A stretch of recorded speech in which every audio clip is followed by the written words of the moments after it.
तथागत गौतम बुद्ध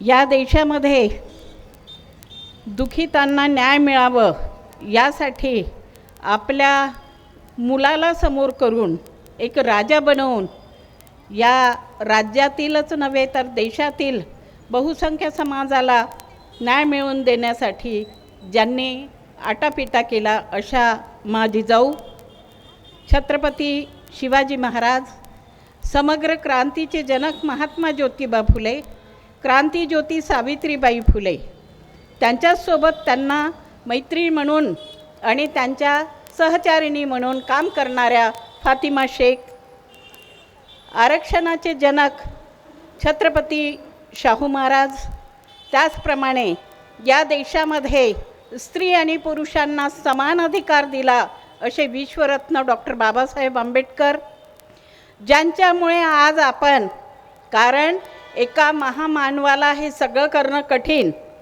हलाखीच्या परिस्थितीमध्ये त्यांच्यापेक्षा जास्त मेहनत घेऊन त्यांना हे सगळं करू देण्यामध्ये मदत करणाऱ्या माता रमाई, मी या चळवळीला ज्यांच्यापासून सुरुवात केलं, उद्या 15 मार्च आहे, असे बहुजन नायक मान्यवर कांशीरामजी यांच्या पावन स्मृतीला मी अभिवादन करते। आणि आज इथे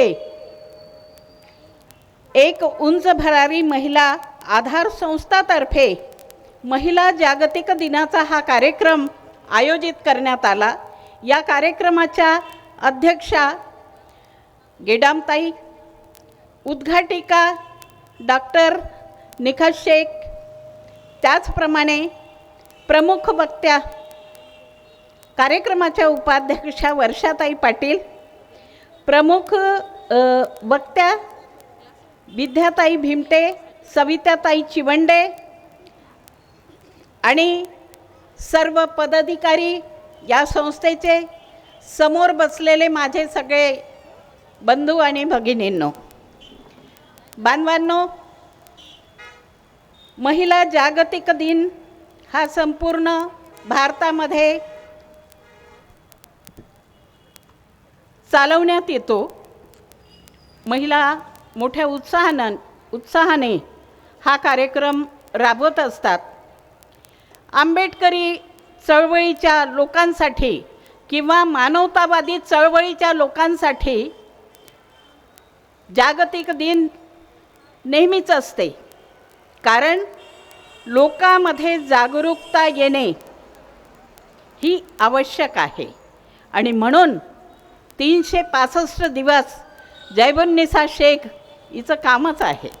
आता जे काही 2-4 दिवस का 8 दिवस का वर्ष जरी उरलं असेल तर मरेपर्यंत हेच सगळं काम करणे आहे। प्रश्न असा आहे की वेगवेगळ्या महापुरुषांच्या काळामध्ये या बहुजन समाजाची हालअपेष्टा झालेले आणि त्याच्यासाठी त्यांनी आपल्या कार्यकाळामध्ये हे सगळे काम केलेले, परंतु आज आपण बघतो की इतकं काम झालं, इतके महापुरुष झाले, पण तरीही सुद्धा आपल्यामध्ये काय सुधार झाला? आजही आपण नाक दाबून बुक्क्यांचा मार सुरू आहे असं म्हणायला काही हरकत नाही। मग याचेही कारण मीमांसा आम्हाला करावं लागेल। जागतिक महिला दिन दुसऱ्या देशामध्ये त्या महिलांना कामाचे तास वाढवून पाहिजे होते, मताचा अधिकार पाहिजे होता, म्हणून त्यांना तो संघर्ष करावा लागला। पण आम्ही तर इतके नशीबवान, आता नशीब तर म्हणत नाही पण सांगावं लागते की आम्ही इतके नशीबवान की आम्हाला आयतं भेटलं। डॉक्टर बाबासाहेब आंबेडकरांनी आपल्या घटनेमध्ये हे सगळं तरतूद केलं आणि आम्हाला कोणत्याच पद्धतीचा संघर्ष करावा लागला नाही। मग आता संघर्ष करावा लागला नाही, पण अवस्था मात्र आजही वाईट आहे। लोकांमध्ये काम करत असताना, मी पुस्तकातलं सांगणार नाही, आपल्याला सगळं माहिती आहे जिजामातांनी काय केलं,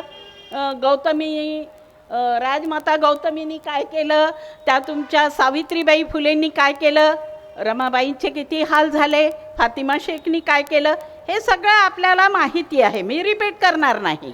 आज काय सुरू आहे मी त्यावर बोलेल, कारण मी वर्षाचे 365 दिवस याही अवस्थेमध्ये फिरत असते आणि जेव्हा हे सगळं हाल बघते तेव्हा खूप वाईट वाटते.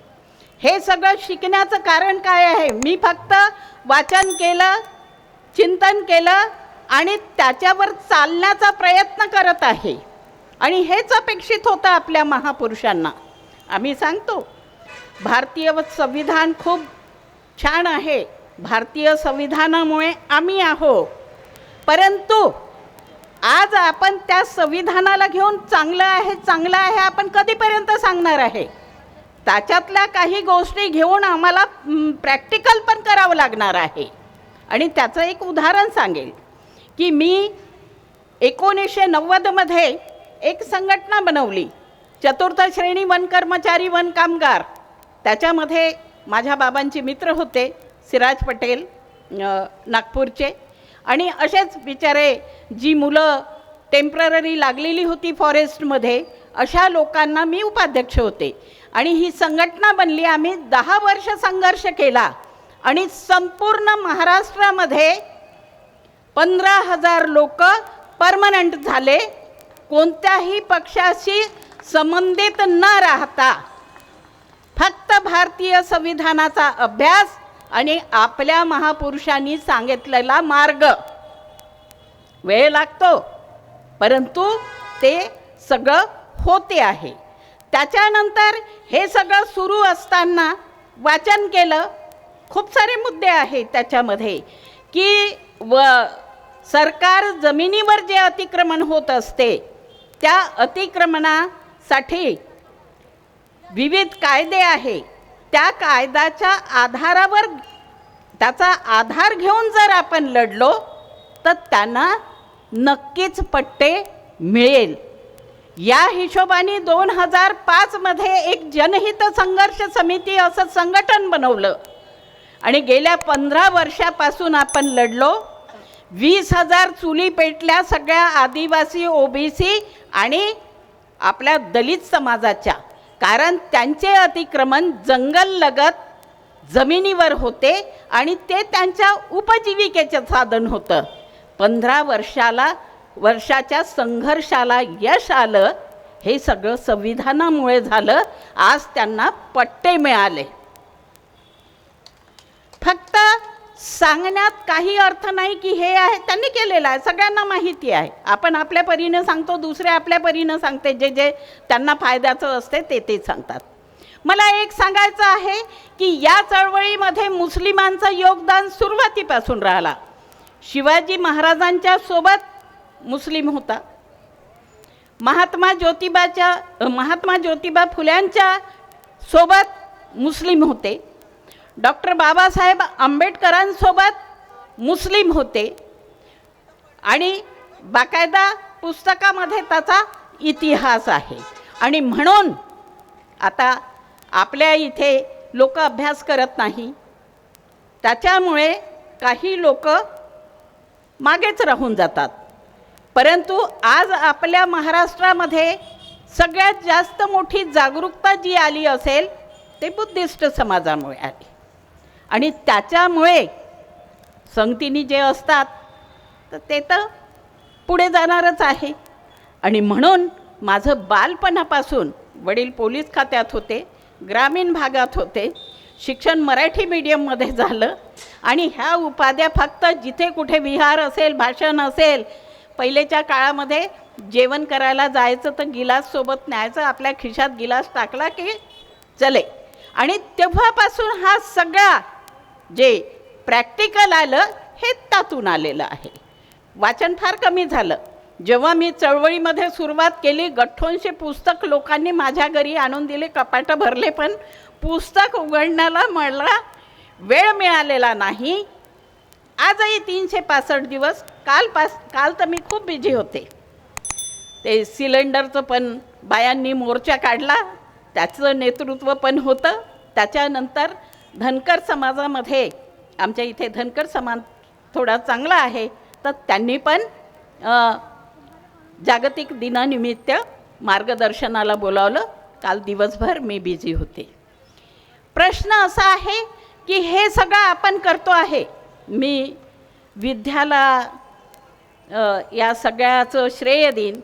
विद्या जेव्हापासून जुडली तेव्हापासून ती या सगळ्या कामी पूर्वीपासून, आता जुने सहकारी बऱ्याचपैकी होते, पण आज जर लक्षात कोण असेल तर विद्या आलेली आहे.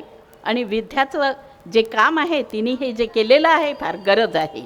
आज समाजामध्ये गरज आहे. शैक्षणिक अवस्था आमची बरोबर राहिलेली नाही. आर्थिक अवस्था आमची बरोबर राहिलेली नाही. आजही आम्ही आर्थिक, शैक्षणिक, सामाजिक सर्व गुलामच आहोत असं म्हणायला काही हरकत नाही. आणि आता त्याला प्रोत्साहन जास्त मिळत आहे. मोबाईल आले हातात, त्याच्यामध्ये कसं कसं लोक बोलतात, लिहितात, ते वाचून असं कधी डोक्याला किती खराब वाटते.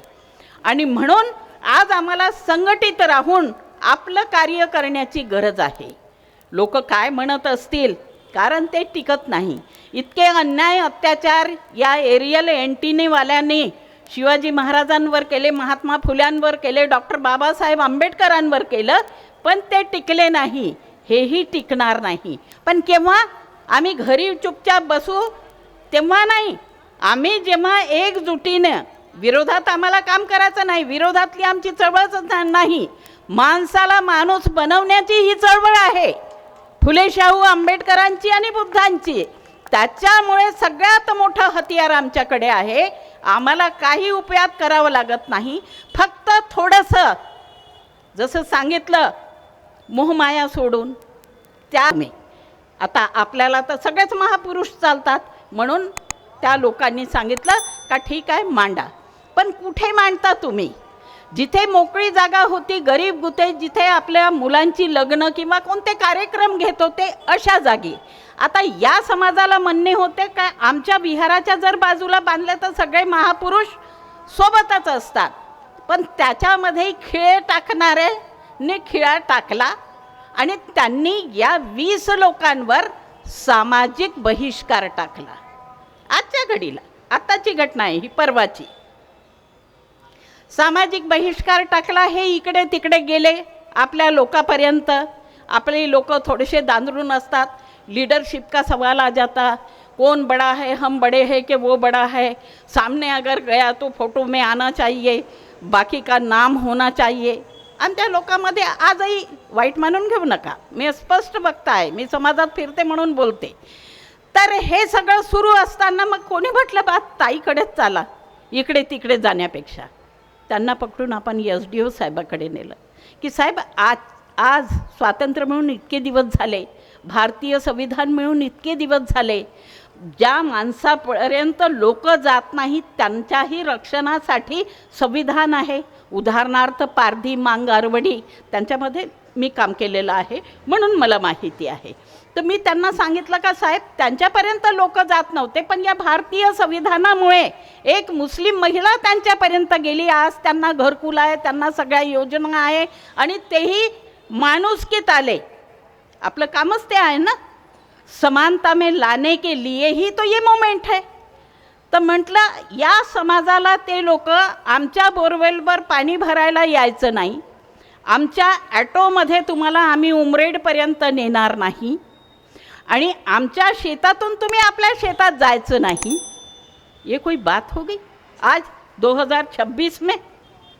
तुम्ही बोलवा त्यांना पण आणि त्यांना विचारा की हे सगळं तुम्ही कुठून आणलं. अन्यथा रंगवायला वेळ लागत नाही आणि रंगवणारी शेखबाई नाही, मग दुसऱ्या पद्धतीने शेखबाईला रंगवता येते. प्रसिद्धी आहे माझी, सबसे खराब अगर कोई है तो वो शेखबाई है. त्यांनी बोलावलं त्याही लोकांच्या कमिटीला आणि त्यांना सांगितलं की बा तुम्हाला मूर्ती ठेवण्यासाठी या लोकांची मनाई नाही, परंतु तुम्ही मूर्ती मांडता त्याची परवानगी लागते. ते तुम्ही आणली का? भलाही अधिकाऱ्यांनी, ते आमदारांनी, खासदारांनी उद्घाटन केलं असेल, पण तुम्हाला परवानगी मिळालेली नाही. ती परवानगी तुम्ही घेऊन या आणि त्याच्यानंतर तुम्ही आपले काम करा. आणि हे लोक त्याच गावातली नागरिक आहे, यांना पाण्याचा आणि बाकीचा अडथळा होईल तर आम्हाला तुमचे 80 घरं सील करावं लागेल, आम्ही ताईच्या समोर सांगतो. आणि त्यांचं सगळं रूटिंगवर आपला कारभार आलेला आहे. तर म्हणून मला काय म्हणायचं आहे की ही जी मुवमेंट आहे, चळवळ आहे आणि बाकीचं जे आहे आपण करतो आहे हे कार्य, तर या आपल्या डोक्यामध्ये हे सगळं ठेवून की आजही खूप मोठा बदल झालेला नाही, पुन्हा काही ना काही खुट्या आहे आणि या खुट्या कमी जर कोण करणार असेल ते आपण करणार आहोत. म्हणून महिलांना थोडंसं मला चिठ्ठी आलेली आहे आणि मी थोडंसं, आता महिला दिन आहे तर महिलावर बोलावं लागते. महिलांनी थोडंसं आपलं मोबाईलचं भूत कमी करावं. मुली जर इथे असेल त्या मुलींना पण माझं आवर्जून, मुलींनाच का बरं, मुलांनासुद्धा, आणि आपलेही लोक रात्री झोपाच्या आधी सगळं बिमाऱ्याचं कारण आहे. मॅडमने तुम्हाला सांगितलेलं आहे हे फॅट थोडंसं आम्ही कमी केलं पाहिजे. त्या मोबाईलमुळे तर बाकीच्या भानगडी होऊन राहिल्या.